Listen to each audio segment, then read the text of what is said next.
All right, guys. So the topic for our short talk today is something that I've been developing over the past weeks. I'll tell you a little bit about myself.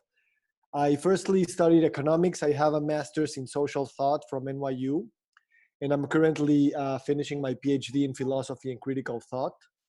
My area of work is basically health and wellness, and I have a consulting company. We consult companies in terms of how to really think about wellness and how to really think about uh, the things that empower us to become the people or the companies that we want to become. So this is not a new topic for no one. So I'll just share some ideas with you. Please feel free to just interrupt if you have any comments or you would like to share anything on the specific topic. We are going to talk today is basically how to reinvent the survival mode. One of my areas of work is working with regenerative medicine clinics. So I work with a lot of doctors, and we talk much about stress in terms of the physiology of stress. And as you know, we all have this fight or flight mechanism, which basically triggers when we have any external threat to our survival.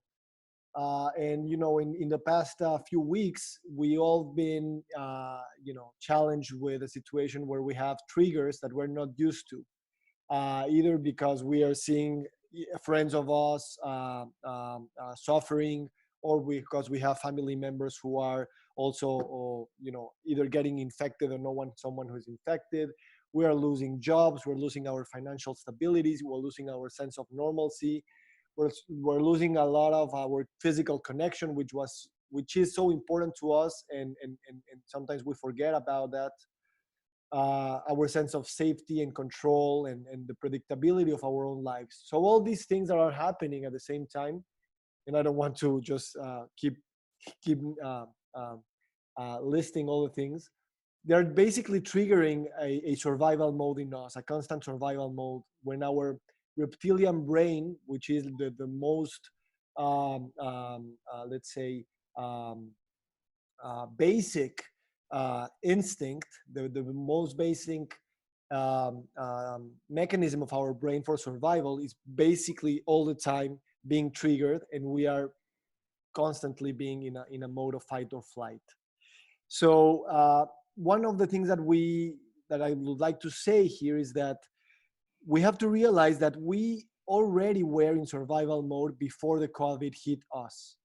And that's something, a realization that we almost really think about, because we sometimes think that this is an extraordinary situation, which it is, and that we're living something very different emotionally. But what we're seeing is that we really are probably just increasing the amount of stress that we had, but we have to realize that we already lived stressful lives, and that we let many triggers, either traffic, work, kids, whatever, really get to us. So what I want to talk today, and I don't want to be very detailed about this, because basically, I prefer this to be a conversation, is how can we think about this new stress, and how can we reinvent our primal response to it? Because at the end of the day, it's not just dealing with a matter of character or personality, but dealing with uh, a biological mechanism that we all have deeply ingrained in our brains. So I was reading about a biologist very famous who's called Bruce Lipton. I don't know if you guys know him, but he was saying something very interesting. And he said that what is feeding the virus is basically fear. Because at the end of the day, when we are living in fear, our sense of our mechanisms of defense are really trying to defend us from that threat. And basically, he divides the adrenal system and the immunological system. The adrenal system is basically this system where, when we have some stress, the adrenal system just triggers all these hormones like cortisol and adrenaline, and we're basically in a fight or flight mode. The problem is that when we trigger this system, our immunological system loses resources. And and the immunological system is basically what will empower our body to fight the virus, or fight some microbe or bacteria. So the interesting thing here is that if we are constantly in this fight or flight mode, triggered by external threats, and allowing our adrenal system to suck all the energy from our bodies, then our immunological system gets depleted or gets debilitated, and then we allow the virus to be more dangerous for us.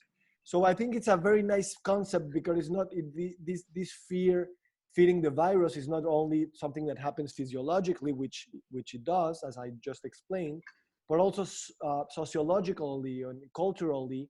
The virus can really put us in a state of defense, and not really allowing some time for the other systems, like the immunological system, to recuperate, to regenerate, and to be more creative. So I was looking about this parallelism between our bodies and our companies and our societies, that basically when we are in a mode of survival, then we are not allowing enough energy to maintain our resources that we have, and to try to use them for reinvention mode or thriving mode. So there's a lot of studies in the world that talk about how consciousness controls biology.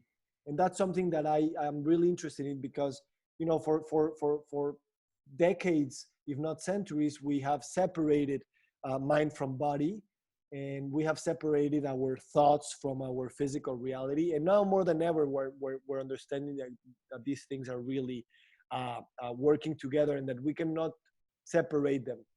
So in this sense, I want to talk about some topics on how to develop a more aware consciousness, so that our biology gets enough time and energy to allow us to be more healthy, but at the same time to allow our mind to use resources to think about the person or the society or the company we want to be in this moment and also in the future. So just as a reminder, it's important to mention that media and social media, they really live from fear, because fear grips our attention. So they're used to giving us all these sorts of news that are very,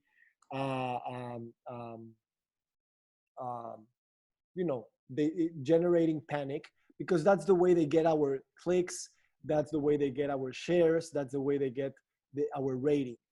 So it's important for us to allow them a few minutes, a few hours, but a specific time slot in our day to attend the news.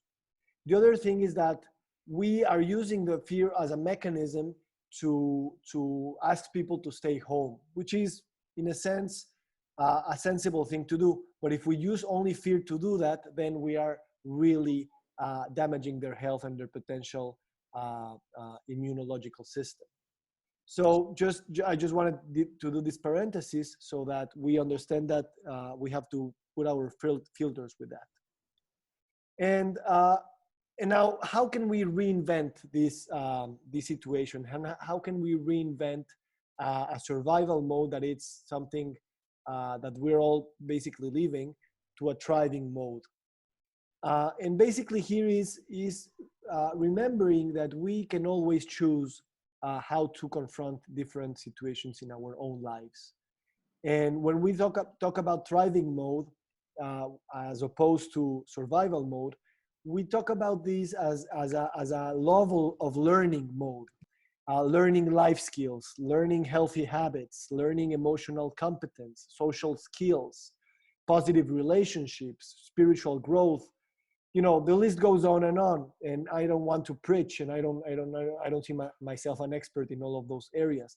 But it's just reminding that this is a good time for us to observe this survival mode that we are in as an individual, as a family, or as a collective, and how to shift our attention and our focus to a thriving mode in terms of what we want to do with that. So I have a few tips, and I'll conclude in 5 more minutes. I have a few tips for this. First of all, reminding us that this is not very easy, because at the end of the day, when someone asks you not to feel stressed, it's not that we are just switching a switch on and off. We're basically trying to mess with our biology that has been ingrained for us for millennia. So we must understand that sometimes when our emotions get a grip on us, or when we are in fear or we're in anxiety, we're really dealing with a reptilian brain that it's really, really deep. So let's not judge ourselves when we get frustrated with those strong emotions. The best tip I can give is basically develop this observing self, which is someone who we have, you know, uh, obviously in our minds, but it's someone that is observing the way we are reacting to the situations in our lives, when we are alone, when we are with our family members, co-workers, or whatever. Uh, this observing self is something that will allow us to keep learning and to understand that we are in a process always of learning.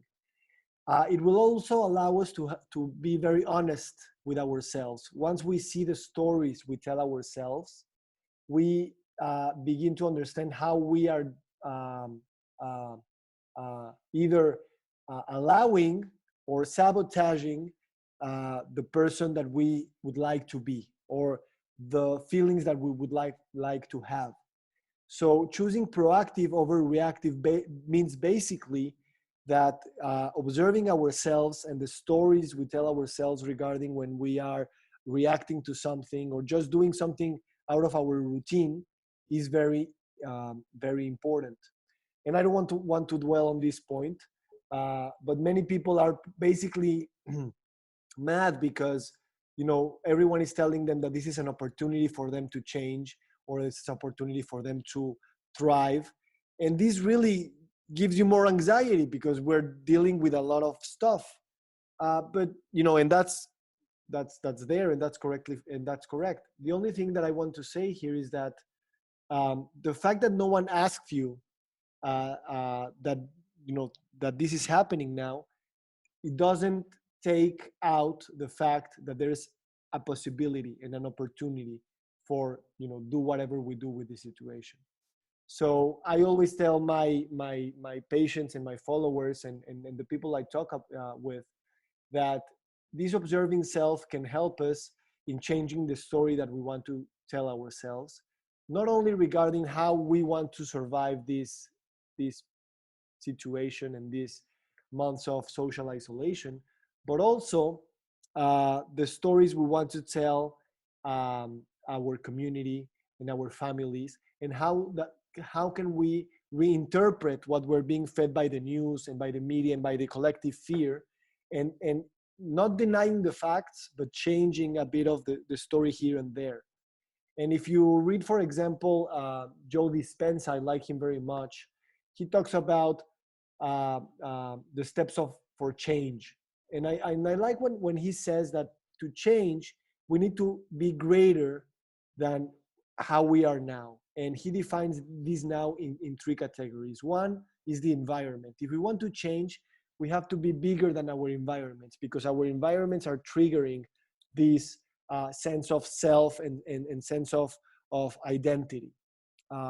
Second, we need to be greater than our emotions and our own feelings, because our own emotions and our own feelings tend to keep us gripped the same way, or I won't say gripped, but they tend to maintain us being ourselves, because we are also what we feel. But if we want to change, we have to understand that those feelings need to go, in a sense. So there are a lot of exercises on how to observe the emotions. One is writing about them. One is telling someone about them. The other one is visualizing other emotions and things like those. And the third thing he says is that if we want to change, we have to be greater than our habits. Because again, our habits are some things that we do very routinely, but they are automatic. we seldom think our habits as automatic, and that we don't really that we say that we choose our habits, but basically once they are set, they run in autopilot. So my question here is, which habits are not allowing me to do something, to think something, to write something, to change something, to relate myself to others in specific ways that I would like to, and those things. So basically we have to unlearn some of the things of our personality so that we can create a new personal reality. So we have I have a few other comments, 2 more minutes, and then I'll just stop for to get your comments if you have some. We hear a lot about the law of attraction, and that you attract what you want. And I was reading, and I don't think that it's a law of attraction, but a law of resonance, in the sense that the world will bring you what you reflect, or basically the world will be a reflection of what you are. So I think this is a good moment to think about not only our habits and our emotions and our environment, as I just said, but also about identity and about the way that I identify the way I am. And this opens the door to understand that any change or any possibility or any future outcome that I want to create basically will be a reflection of the identity or the way that I see myself and the stories that I tell myself about myself.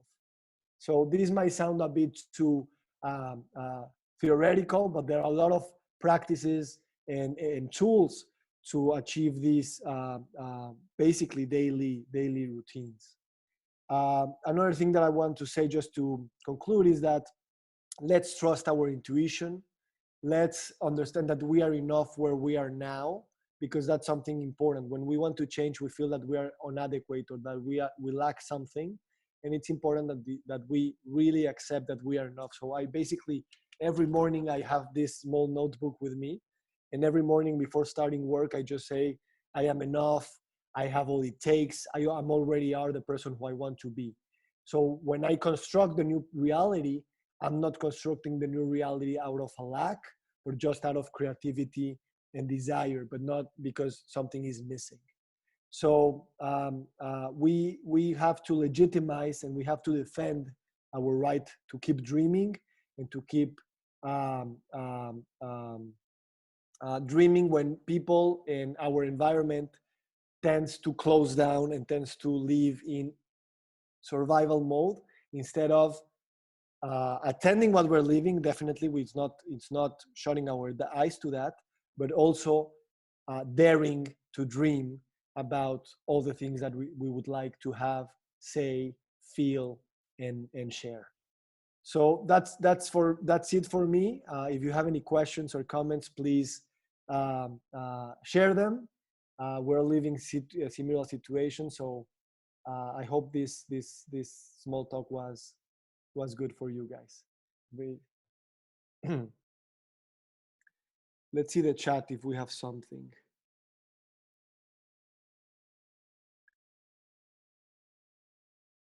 Yeah, presence is the clue. Thank you, Eva. And I when we talk about presence, we always think that presence is something that we need to get, or that we need to something outside of us. And I like very much Joe Dispenza when he says, he's in an interview probably with 1 million people watching online or whatever, or he's in a TV interview, and he says, like, for example, I'm doing it right now. I'm practicing presence right now. So it's not just, closing your computer and closing your phone and closing and going to a meditation retreat, or even to your bathroom and close and shut the door to be present in the moment. We can really practice being present in every situation. It's not easy, but it's a muscle that we can develop. What else? Yeah, thank you, Eva. You attract or reflect what you vibrate. That's exactly what I wanted to convey. And the mental image and the fragmentation of the identity are very, they when we have a fragmentation in our own identity or in our own vision, and what I mean with fragmentation is basically not being clear enough about what I want. Then we construct all those things out of a emotion that it's not that powerful. So yeah, there are a lot of exercises. I work a lot with notebooks. I do some meditation. I play with my kids and dance with them. That's my best moment of the day, just dancing, and that really grounds me in the moment. And when I hear bad news or when someone shares that something bad happened or they get whatever, dancing for me helps. Obviously, the basics: sleeping well, nutrition, hydration, meditation, and all those things. Up until for us this should be now a standard. But for those of us who do these practices are not normal, then this is a great moment to invent and adapt those in our lives step by step, and out of a thriving mentality and not a survival mentality.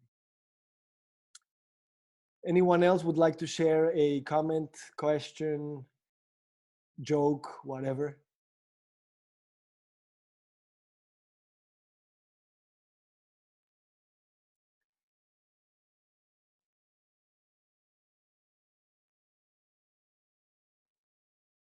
Okay, well, I'll just take up this time so that um, I don't bore you guys with just seeing my face and being quiet. I have a few other things here. One is discipline. Sometimes we dread the word discipline, but discipline is basically a pathway to freedom. I've found that in my life. The other thing is I have a person I read a lot. His name is Shimon Peres. He was the ex-president of Israel. And I was reading his book, and he said something very interesting. He said that Israel, and when they were building the country, they were always faced with a lot of threats for their own survival. And they had to face those crises immediately, because if they didn't face those threats immediately, basically they could disappear. But at the same time, Israel was always focused on the long term, on building the big industries and building nuclear capabilities and building aerospace capabilities and building all these things at the same time that they were struggling with their imminent threat of survival. And I like to use that metaphor for the situation we're living now, because we definitely have to attend what we're living today. But at the same time, we have to give us the luxury, and in these times, playing it safe can also be risky, of not planning ahead and of not constructing the world that we want to live in the future. Because if you see it this way, we're always in survival mode. There's always something that it's an emergency. There's always something that it's knocking on our door, that it's imminent, that we put attention. But we have to remind us that at the same time that we're dealing with these things here in front of our eyes, we have to start sending ideas and actions into the society and the individuals and the families that we want to keep developing in years to come. So I know it's not easy, and I know that we're not biologically programmed to do that, because if we have threats, the most primal instinct is to survive. And so all our systems will shut down. The creative system will shut down. The regenerative system will shut down. The mental focus on those things will shut down, and will only focus on the imminent threat. That's perfect. But if the survival mode keeps triggering itself day by day, week by week, then we're really putting in danger our future selves. So that's something that instinctively we don't have wired in our brains, and that's something that with our consciousness and with love and humility, we can definitely build for ourselves in the future. So I think that's my last comment. And thank you Thank you, guys. Let me share you my view. I think I'm very privileged to be here. This is Acapulco. Wow. I'm very privileged. I don't live here. I live in Mexico City, but a relative wasn't using his condo, and he just allowed us to come here with my family. So that's the place that I'm running every morning, and I'm basically blessed to have that. And I just wanted to share that piece of my own blessing, and to know that you guys are here with me also, in a sense. Thank you very much, Victor. Very inspiring. Thank you for your comment, and I hope I wasn't that quick, but definitely I look forward to maintaining this conversation, and I applaud all the organizers of this event who are bringing people from all over the world. And that's something that I've met more people during this crisis than before, and that's great. So thank you for your comments, and I really appreciate them.